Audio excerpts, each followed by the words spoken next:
प्यारे बच्चों नमस्कार, जय हिंद, वंदे मातरम। आप लोगों की जो अर्धवार्षिक परीक्षा है, इस अर्धवार्षिक परीक्षा का पूरा पेपर आ चुका है और वो भी हल सहित।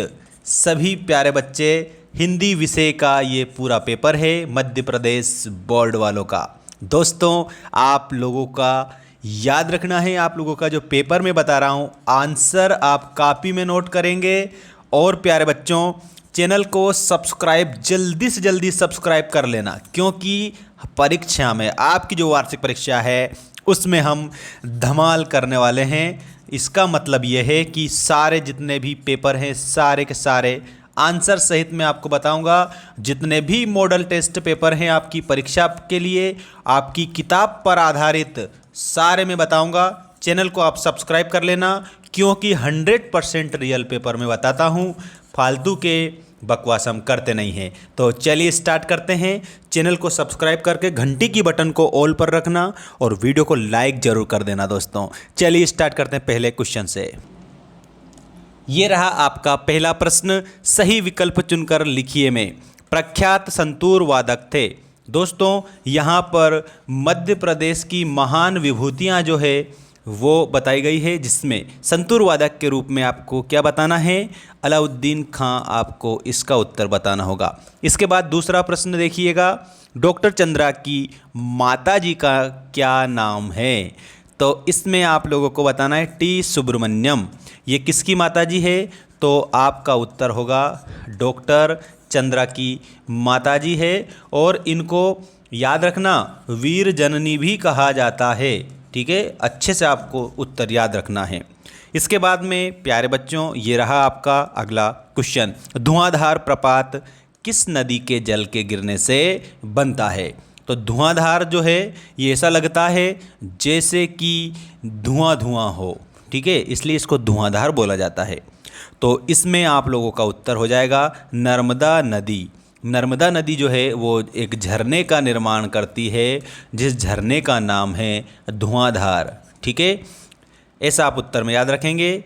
अगला क्वेश्चन है आपका, आर्यभट्ट की पुस्तक का क्या नाम है?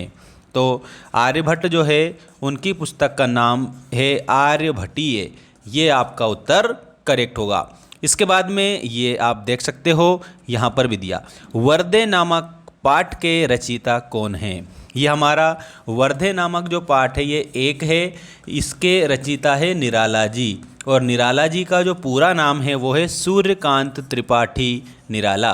तो सभी का करेक्ट उत्तर हो जाएगा निराला।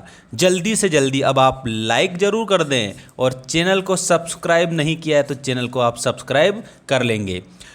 ठीक है, अब हम बढ़ रहे हैं नेक्स्ट क्वेश्चन की ओर। ये रहे आपके रिक्त स्थान, सारे का आंसर मैं बताऊंगा।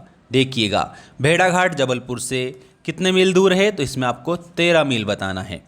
पटना के पास प्रख्यात विश्वविद्यालय था, तो इसमें आपको नालंदा बता देना रहेगा करेक्ट उत्तर के तौर पर। नेक्स्ट है बहा ज्योतिर्मय निर्झर, तो खालिस्तान में आपको जननी बताना रहेगा।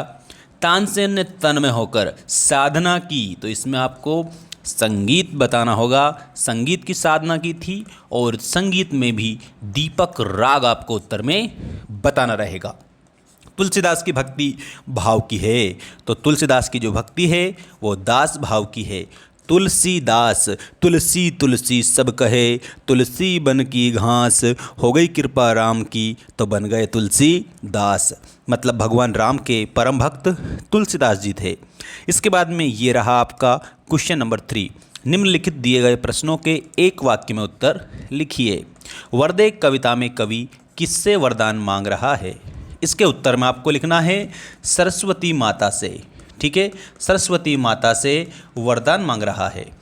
कुमार गंधर्व का वास्तविक नाम क्या था? इसके उत्तर में आपको सिद्धराम कोमकली बताना है। कंप्लीट उत्तर आपका सिद्धराम कोमकली हो जाएगा। इसके बाद में मुफ्तखोरों के सरताज किसे कहते हैं?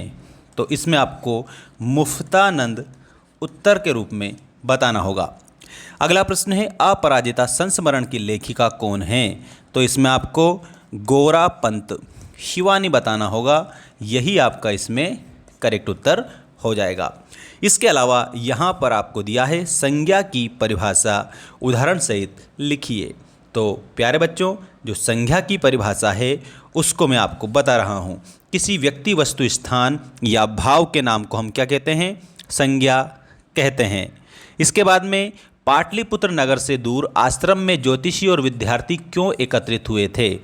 तो यहाँ याद रखना, वहाँ पर क्या होता था? वहाँ पर गणना करते थे वो, किसकी? काल की गणना करते थे, समय की गणना करते थे, सीखते थे वो कि समय किस प्रकार से कार्य करता है। इसके लिए सभी एकत्रित वहाँ पर हो जाते हैं। पर्यायवाची शब्द की परिभाषा, तो ऐसे शब्द जो समान अर्थ बताते हैं, समान अर्थ बताने वाले शब्द पर्यायवाची शब्द कहलाते हैं। ऐसा आप उत्तर में याद रखेंगे। बाली को क्या वरदान प्राप्त था? तो बाली को यह वरदान प्राप्त था कि जो कोई भी उसके सामने आकर लड़ेगा उसकी आदि शक्ति उसमें आ जाएगी। इसके बाद क्वेश्चन नंबर 7 देखिएगा।